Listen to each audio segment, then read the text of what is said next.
좀 글자가 이렇게 복잡한 게 나왔을 때 이런 건 이제 아이들이 편 나누기가 어려울 거예요.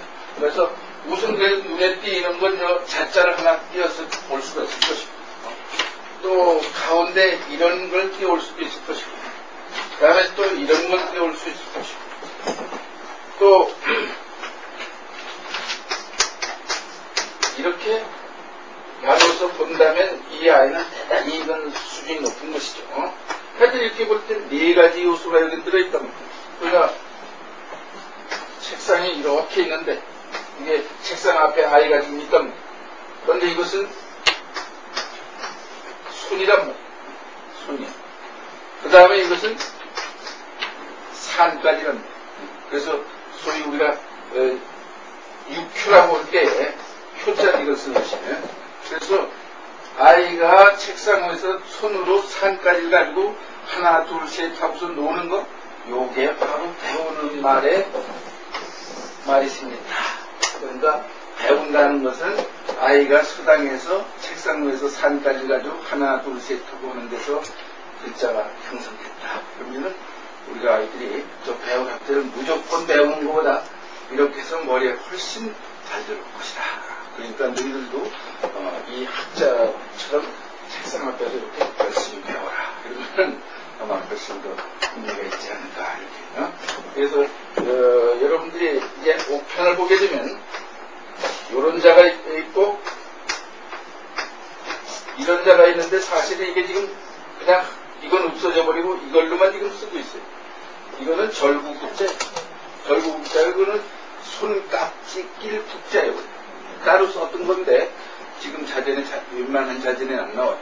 원래 이게 단독으로 썼던 것이고, 그래서 이것은 언제나 두 손을 나타내는 것이, 두 손을 나타내는 것이. 그러니까 예를 들면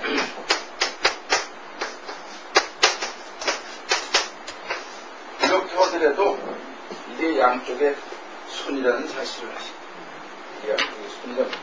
그 다음에 이것도 원래는 이제 손이에요. 이것도 손이에요. 그러니까 이거는 원래 이렇게 우물틀을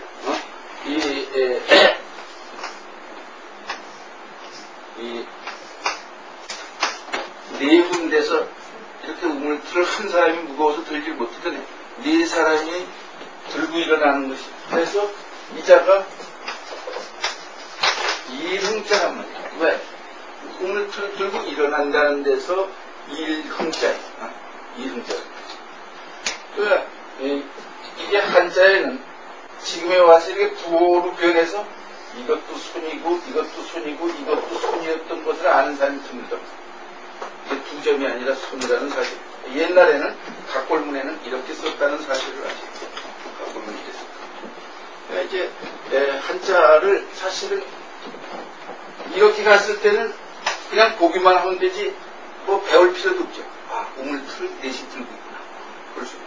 이렇게 오니까 우리는 아주 어렵게 이것을 익혀야 돼. 한자의 자행이 사실은 점점 쉬워진 게 아니라 점점 어려워졌어요. 점점 어려워졌어요. 뭘 잘 알아요?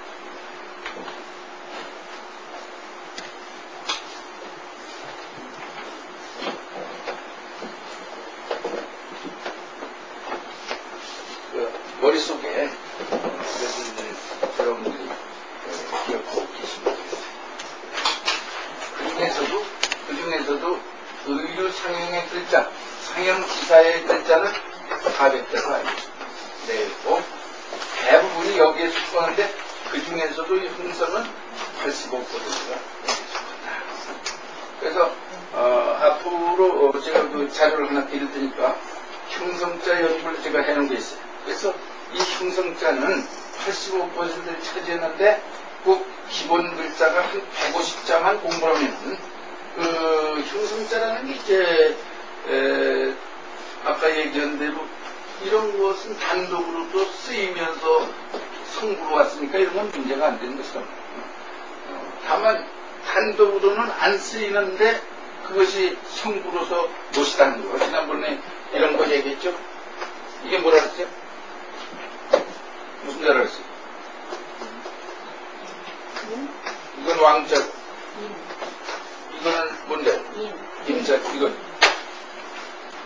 얘기 안 했나요?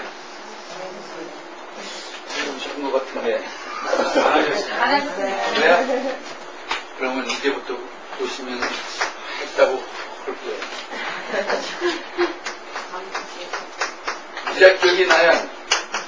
안 나요. 안 나요? 그럼 틀림없이 아는데. 이자를 이렇게 보면 이게 무슨 자예요? 들청자죠. 들청 대단히 복잡해서 여기에 청이라는 음을 찾아낼 수가 없죠. 그러나 여기 들어있다. 다른 거. 이자가 청자예요. 또는 정자로 나눕니다. 그런데 이자를 활자에 보면은 임금왕자로 이렇게 빼있어요. 활자도 틀렸다. 특히 서예를 하는 분들이 이자를 쓸 때 여기다가 임금왕자 쓰거나 독방임자를 쓰면 그런 글자 자체가 기본이 틀려서 안 되는 음이 여기 들어있는데 여기다 임금왕자를 쓰면 왕이라고 읽어야 될까요? 또 임자가 들었으면 임이라고 읽어야 될까요? 그러니까 이 한자에는 일자 일획이 다 유의부예요. 유의부. 괜히 거기 하나 뭐 이게 들어있는데 이렇게 글자가 복잡해도 이 형성자에 속한다. 여기 음이 여기 들어. 그러니까 이자는 원래는 이렇게 썼던 글자. 이렇게 썼던 글자. 그러니까 사람이 이건 사람 인자죠. 이건 흑조자랍니다. 사람이 흙더미 위에 올라서 아주 뻣뻣이 서 있는. 그러니까 나아갈 천국. 그러니까 아주 씩씩하게 나간다. 또 줄기청 이렇게 되어 있는데 그렇기 때문에 이건 문제죠. 금방 배우도 여기 정의 들으니까 청으로 읽으면 돼. 음이 여기 들었다. 그냥 뜻은 아직 미처 모르더라도 정이라고 읽을 수 있다. 그래서 이건 무슨 말이에요? 정신대 아니고. 그러니까 요즘 보면 말이에요. 정신대 보상하라고 막 그러는데 이때 정자를 제대로 알아야 돼요. 이것은 뛰어나갈 정자라는 거예요. 그러니까 나라에 어떤 문제가 있을 때 유사시에 자기가 앞장서서 나가서 몸을 바치는 거 이게 정신대. 그렇기 때문에 정신대 보상을 하면은 이 글자대로 보면은 말이 안 되는 것이죠. 자기가 스스로 나가서 그 헌신하고 한 사람이 무슨 보상을 해. 그러니까 일본 사람들이 이거는 대단히 미화한 말입니다. 당신을 끌고 가기 위해서 미화한 말인데 일본 사람이 미화한 말을 지금도 쓰면서 정신대 보상을 하면 자기가 자원해서 갔는데 무슨 보상? 이 정신대는 절대로 우리나라에서는 써서는 안 된다. 또 우리나라는 뭐라고 그래야 되냐? 우리는 종군이라는 말을 써야 돼. 종군. 근데 종군 기자가 있듯이 얼마든지 자원해서 갈 수 있는 거 아니에요? 이 앞에 뭐가 있어야 돼? 강제가 붙어요. 강제, 종군. 그 다음에 위안 두 이래도 안 돼. 왜? 처녀도 붙들려갔으니까. 두 오면은 그건 다시 간 거 아니겠어요? 이렇게 해야 정확한 말이에요.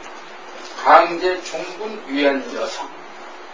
강제, 종군, 위안 여성이래야 그 보상을 청구할 수 있지. 스스로 정신대 이러면 이런 보상을 받을 수가 없는 것입니다.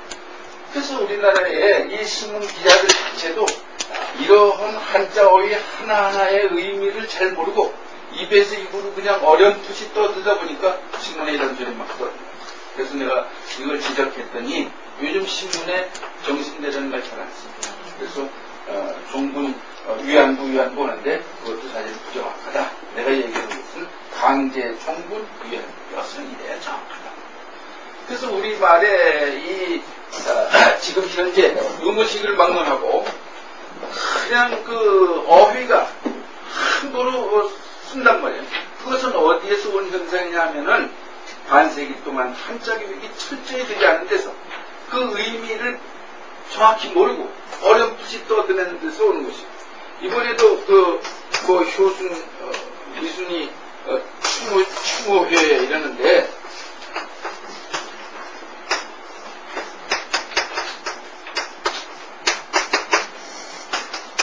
아이 죽은데 무슨 추모예요?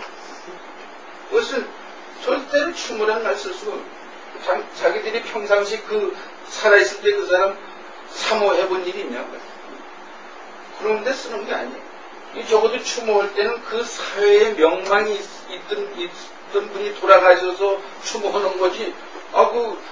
아이 죽은데 무슨 추모? 그런 것은 만약에 쓴다면 애도한다든지 슬프랬죠.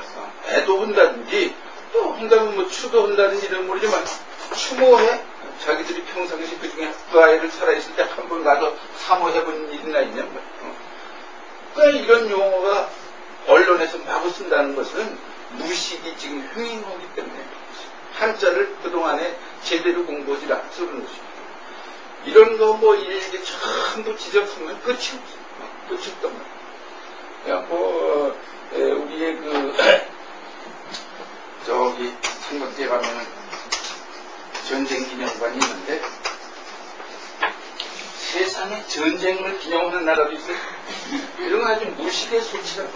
군사문화의 무식의 소치. 전쟁 기념하는 나라는 세계에 없습니다. 기념을 어디에 쓰는지를 몰라서 쓰는 것이에요. 어디에 쓰는지를. 그러니까 그런 사람들 아마 아버지 제사날 아버지 사망 기념일을 이런 사람들이다. 기념이라는 건 긍정적인 의미에서 쓰는 것이지 부정적인 의미는 쓰는 게 아닙니다. 그러니까 김일성도 사실 전쟁 기념관을 만들어보자. 예를 들면 전쟁에 이기면 개선문이라든지 그런 걸 쓰지 전쟁을 기념한다는 말은 하지. 그래서 내가 이걸 지적을 했더니 요새 다시 또 읽고 있어요. 이제 아무리 생각해도 이게 말이 안 되는구나 하고서 지금 고친다는 내가 지적하는 것은 군사박물관이라든지 또는 전사관이라든지 또는 내가 하는 것은 한 걸음 더 차원을 높여라. 평화수호관이라고 해라.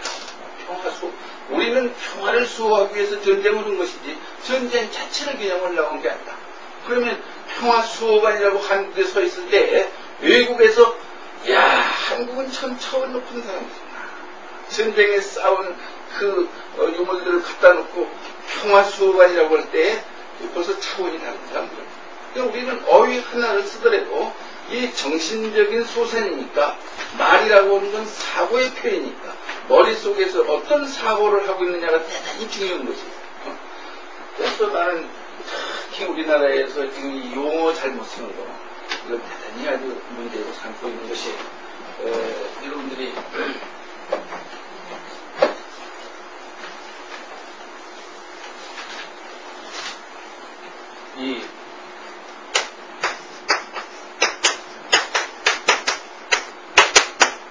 우리가 이런 말 쓰죠? 우리는 언제 해방됐죠? 45년. 1945년 8월 15일. 8월 15일. 이것이 대단히 잘못된 거죠. 그동안 반세기 동안 교육이 잘못돼서 연월일까지 정확히 알고 있어요. 우리는 1945년 8월 15일 해방됐다고 할 때 여러분들 한번 생각해 보세요.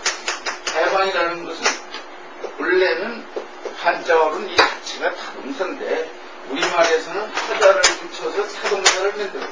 이건 절대로 자동사가 없습니다. 타동사예요. 언제나 타동사예요. 그냥 타동사니까 우리가 말할 때 이 앞에 뭐가 붙어야 돼요? 이 해방하다 앞에 무엇이 붙어야 돼요? 타동사니까. 목적어가 붙어야 되는 그러면 한국을 해방하다. 그럼 이 앞에 주어가 뭐가 가야 됩니까? 한국이 한국을 해방하다 말이 돼야 안 돼요? 안 되죠? 그럼 여기 뭐가 와요? 일본이 한국을 해방하다. 얼마나 주체성을 상실한 용어냐. 절대로 우리 스스로 이런 말 써서는 안 된다. 이것이 비록 여기 유엔이 온다고 하더라도 또는 미국이 온다고 하더라도 주체성이 없는 건 말할 거 없어. 그러니까 우리 한국 사람은 절대로 해방하다는 말 쓸 수가 없는 것이에요. 그런데 1945년 8월 15일에 대해서 어떤 사람은 또 뭐라고 해요? 우리는 1945년 8월 15일에 독립됐다. 독립이라는 거? 이것은 예속의 역사가 전제될 때 쓰는 것이에요. 우리는 일본한테 예속된 일이 없습니다. 일본 사람들이 일시 우리를 와서 강조한 것이지 우리는 예속을 긍정한 일이 없어요. 그렇기 때문에 독립이라는 말도 쓸 수 없는 것이죠. 그러니까 독립은 어떻게 쓰냐? 독립이라는 것은 미국이 영국에 예속되어 있는 상태에서 독립운동했고 독립전쟁을 했고 그래서 독립기념관이 있고 그 다음에 독립기념일이 있어요. 그럴 때 미국에서는 쓸 수 있는 것이고 그러나 우리는 절대로 쓸 수 없다. 또 우리는 이런 용어 다 쓸 수가 없고 또 우리는 뭐라고 해요? 광복이라는 게 그러니까 광복만이 1945년 8월 15일 쓸 수 있는 용어예요. 그런데 사건은 하나인데 어떤 사람은 독립이라고 어떤 사람은 해방이라고 어떤 사람은 광복이라고 하면은 이 세 말이 같아야 되겠죠. 한 사건에 대해서 이렇게 다 쓴다면 같아야 되는데 전혀 의미가 서로 다른 말이에요. 의미가 저는 서로 다른 말이에요. 그러니까 이때 이 광복은 무슨 말이냐 하면은 강탈당한 주권을 반드시 한거에 의해서 되찾을 때만 쓰는 말이에요.